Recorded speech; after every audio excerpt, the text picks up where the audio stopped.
De glaçons. Sans contestation, c'est-à-dire qu'ils ont dominé le match à la tête et les épaules, et puis c'était très logique. Ouais. Donc moi, je n'irai pas là-dessus. Non. Ouais, mais moi, Ça a été plus sur des coups que le Real a pu mettre ses 2 buts. À la Real, quoi.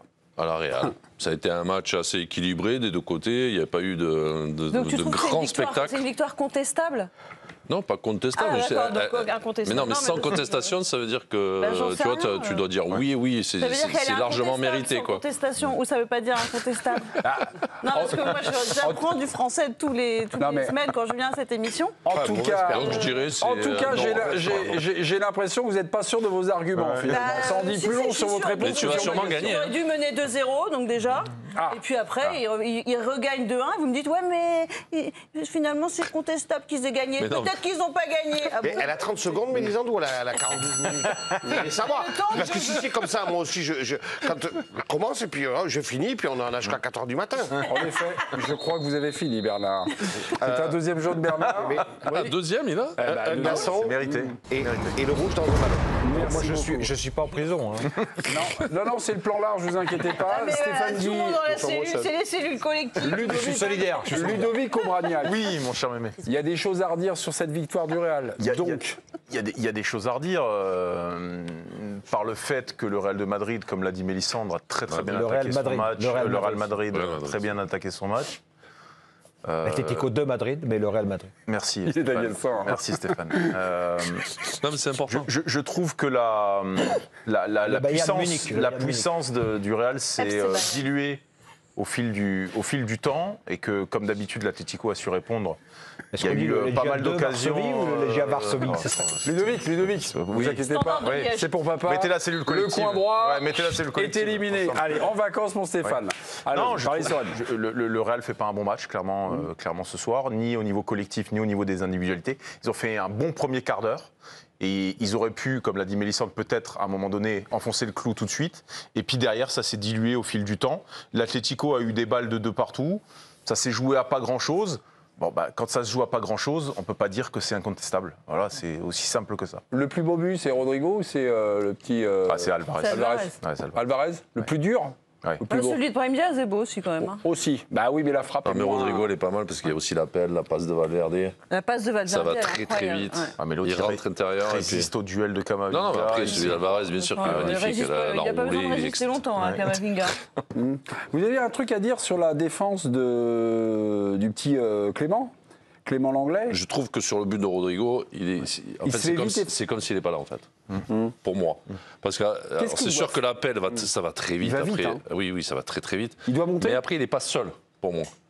Il y a l'arrière-gauche qui était là, mais qui a eu un peu de mal. Galan qui a eu un peu de mal dans ce début de mi-temps. Donc là, c'est le deuxième. Mais il est quand même là. Donc pour moi, il peut se dire que s'il part... Parce qu'en fait, c'est difficile à expliquer, mais s'il part extérieur, Galen peut revenir un peu. Par contre, intérieur, c'est lui qui doit le prendre pour moi. Il lui ouvre trop vite la porte. Et en fait, Rodrigo aussi cherche à rentrer pour frapper. Donc moi, je trouve que tu dois quand même penser à aller vers cette zone pour l'empêcher. Alors après, tu vas pas lui faire faute. Ou monter sur lui un peu. Mais non, mais c'est anticiper avant la dernière touche de Rodrigo d'aller dans cette zone-là, quoi. Tu vois, un petit peu.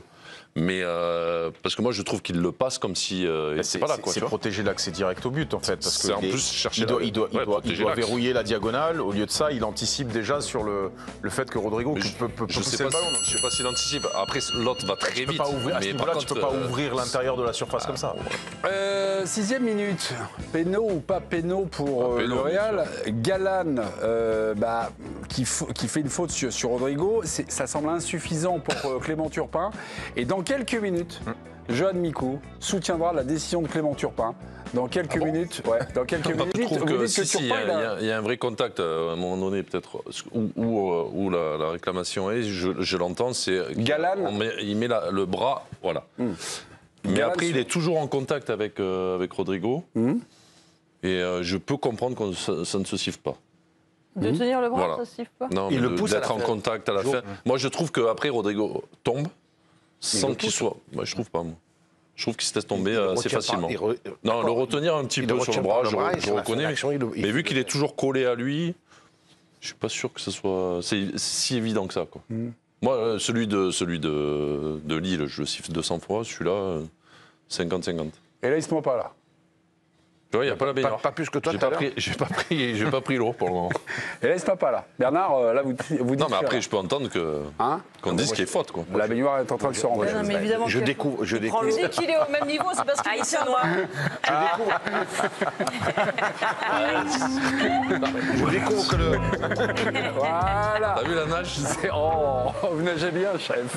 Vous nagez très bien. D'un côté. Non.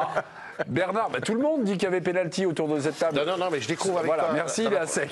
Dans la première partie de l'émission, que le Canadien est un vaurien, qu'il a cherché, on parle de Jonathan David, et là, j'apprends qu'on peut retenir un attaquant qui te passe devant par le bras, le pousser pour le faire tomber et qu'il n'y a pas pénalty. Bon, voilà. Je veux bien, mais les règles du foot changent, Bernard. Les règles du foot changent, tranquillement. Je conteste. L'IFAB s'est réuni avec le grand Gianni, tout va bien. Non, mais tu vois ce que je veux dire? Moi, je trouve pas qu'il y ait une faute. Il n'est pas à 1 mètre à le pousser comme ça, quoi. Il est tout le temps au contact proche de lui. Donc... Mais il le retient, il roule quand même son bras. Oui. Il n'y a pas un arrêt de Rodrigo, quoi, quand il lui retient le bras. Il n'y a pas Rodrigo qui passe et d'un coup qui revient. Du coup, Rodrigo, il peut pas filer puisqu'il est retenu par l'autre. Enfin, je sais pas de. Non, ok. Je pense que tu as bu un peu trop de café, président. Ouais, peut-être, ouais. Très bien. Penalty ou pas? Ah, l'autre, il me dit, je vais te défendre, il n'a pas dit un mot. C'est comme ça qu'il défend les gars, quoi. J'ai trouvé que tu te noyais très très bien. Voilà. Allez, merci beaucoup. Beaucoup de classe en ce moment. Bon, là, je pense que ça frappe à débat. Ah. Bernard Lyons, c'est votre émission ce soir. Il y a un duel sur le penalty ou pas penalty, non? Non, c'était Mbappé, le match de Mbappé, flop ou discret. Est-ce qu'il est passé à côté de son match? Oui. Là, franchement, oui, tout le monde dit oui, non? Là, franchement, sur Mbappé. Mais peut-être, Stéphane qui peut-être, parce que sinon, si on pose des questions, il n'y a pas d'air. Mais peut-être avec des circonstances atténuantes. Non? Ah bon? Lesquelles? L'Atlético. Non, il y a un truc avec Vinicius. Non, sur 2-3 situations. Ah oui. Qu'est-ce que vous voulez qu'on vous fasse comme réponse? Je sens que ce soir, vous avez déjà des réponses. Non, mais je sais pas, moi j'ai vu... Non, mais c'est vrai qu'il y a il y a deux, trois situations. Alors, ce qui peut changer son match, c'est à la fin où il y a un centre en retrait pour Modric. Si Modric marque, on dit voilà, il est... Mais bon, non, enfin, moi, je vais être honnête avec vous, j'étais très Lille Dortmund, donc j'ai pas été hyper attentif. Même sur cette action, je trouve il tarde à la mettre. D'abord, je crois, Vinicius, qui est contré. Et ensuite, même la passe qu'il fait à Modric, elle est pas super sympa pour Modric. Hein, parce que la balle arrive forte avec un peu des rebonds. Tu vois, tu peux quand même un peu plus t'appliquer pour que le gars qui va la frapper en une touche, ce soit un peu plus simple, je trouve. Moi, j'ai deux trucs. Mais c'est vrai que moi, je te rejoins. J'ai deux trucs. 2-3 actions. 13e minute, Vinicius frappe. Est-ce que c'est la logique de l'action, puisque Mbappé était décalé au centre. 67e minute, il y a Mbappé qui enchaîne et qui va s'appuyer sur Vinicius. Passe appui, mouvement, Vinicius l'oublie, il lui rend pas le ballon et il va enchaîner tout ça. Non, Mais c'est pas que ça. Non, je vous fais marrer peut-être. Non, mais ça, c'est vraiment la relation entre les deux. Oui. Et c'est pas ça qui fait qu'il rate son match. Parce que même, c'est plus que rater son match ce soir, pour moi. C'est-à-dire qu'on ne le voit pas, en fait. Ouais, non. Alors que Mbappé, quand on trouvait qu'il n'avait pas les jambes et tout, il tentait des trucs, ça passait pas. Tu vois, on le retrouvait pas sur ce qu'on a pu voir sur les 2 derniers mois. Là, par contre, invisible.